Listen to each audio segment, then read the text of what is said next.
आता काय खरं नाही. मशीननं गहू कसा करते ते बघायचंय होय. चला की मग दाखवतो.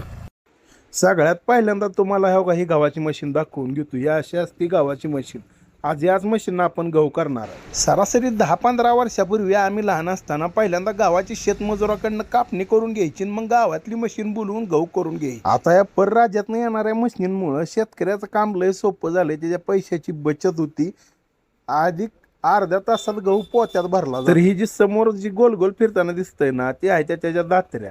ते गहू आत ओढून घेत असते आणि राहिलेलं काढ खाली शिल्लक राहतंय बघा. पूर्वी या काढासहित गहू कापून घेतला जायचा आणि मशीनमध्ये घातला जायचा. दिवसेंदिवस सुधारणाऱ्या तंत्रज्ञानामुळे शेतकरी थोडंफार कुठं गहूना सुखी झाला बघा. आणि सगळं झाल्यानंतर गहू अशा पद्धतीनं टँकमधनं बारदाण्यावर खाली केला जातो.